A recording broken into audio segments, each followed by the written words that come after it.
شعور کی ایک اور کرن کے ساتھ میں ہوں چودھری محسن عابدی۔ ناظرین، آج ہم گفتگو کریں گے نرالا سویٹ پہ، اور نرالا سویٹ اس لیے بہت معروف تھی کہ پاکستان کی پرانی ترین سویٹس میں اس کا شمار ہوتا ہے۔ 1948 میں تاج الدین نرالا نے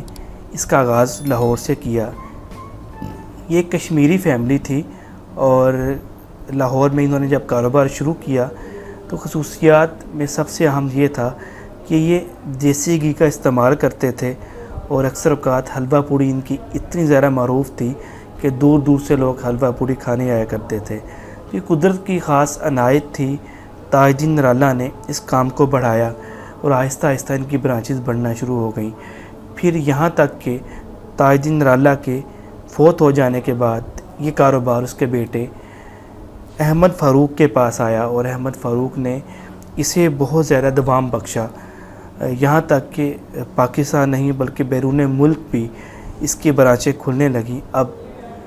یہ کاروبار نرالا سویٹ پاکستان کا ایک بہت بڑا کاروبار بن چکا تھا، اور پاکستان کی آمدنی کا بہت بڑا حصہ، اور یہ خاندان پاکستان کے امیر ترین خاندانوں میں شمار ہوتا تھا۔ آخر وہ کون سی ایسی غلطی ہوئی جس وجہ سے یہ نرالا سویٹ آج اس کا نام و نشان بھی نہیں ملتا، اور اگر کہیں پہ نرالا سویٹ موجود بھی ہے تو یہ اس خاندان کی ملکیت نہیں ہے، بلکہ لوگوں نے خود بخود اس کا نام رکھ کے یا اپنی ملکیت میں اسے چلایا ہوا ہے۔ اس کی اصل کہانی کیا ہے، آج شعور کی کرن میں ہم اس پہ بات کریں گے۔ اس اصل کہانی کا آغاز اس تیسری نسل سے ہوتا ہے، جب احمد فاروق کا بیٹا فیصل فاروق، جب اس کے ہاتھ میں نرالا سویٹ کی باغ دوڑ آتی ہے تو اس نے 1.5 ارب روپیہ بینک آف پنجاب سے قرض لیا۔ صلاحیتیں کم تھیں، ریسورسز کو اکٹھا کر کے اسے صحیح طریقے سے استعمال نہ کرنا ہی اس کی ناکامی کی وجہ بنا۔ وہ اس طرح کے 1.5 ارب روپیہ قرض لے کے اس نے ڈیری فارم کا کام شروع کیا، لیکن مناسب تجربہ اور وقت پہ کام کو شروع نہ کرنے اور مناسب جگہ کے انتخاب نہ کرنے کی وجہ سے اسے اس میں شدید نقصان ہوا، یہاں تک کہ نرالا سویٹ سے آنے والی کی انکم کا بھی بیشتر حصہ یہ ڈیری کھانے لگی۔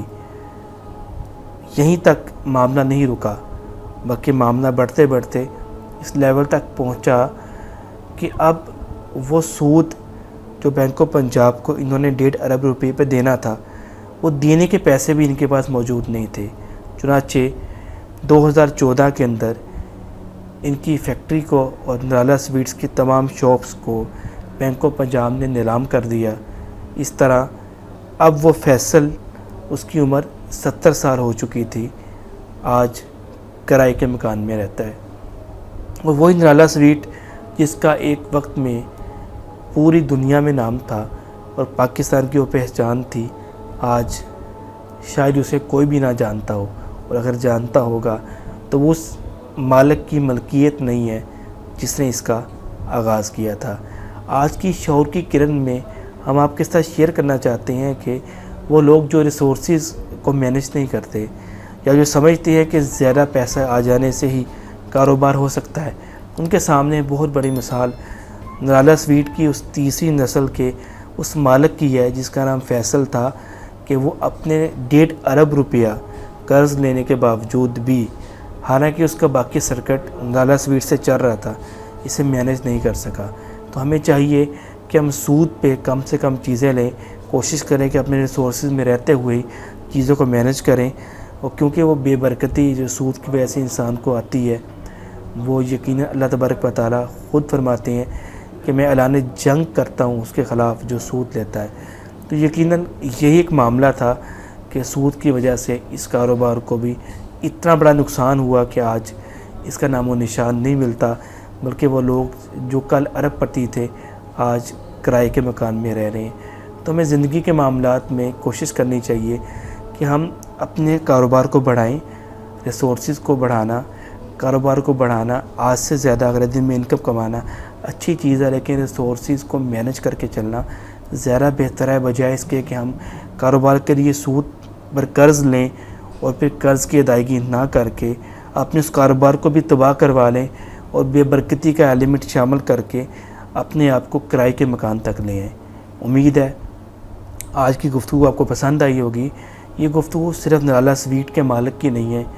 بلکہ زندگی میں آپ کہیں بھی ہیں، ہم کسی بھی جگہ پہ ہم ہیں، تو ہمیں چاہیے کہ ریسورسز میں رہتے ہوئے ہی رسک کو کھیلیں تاکہ کامیابی تو حاصل کریں، لیکن وہاں پہ ناکامی کے چانس بھی کم سے کم ہوں۔ آج کی گفتگو آپ کو پسند آئی ہوگی، اسے آگے شیئر کریں تاکہ یہ پیغام آگے پہنچے اور شعور کی کرن ہماری زندگی کے معاملات کو بہتر بنانے میں ہمیں مدد فراہم کر سکے۔ چودھری محسن عابدی کو اجازت دیجیے۔ اللہ حافظ۔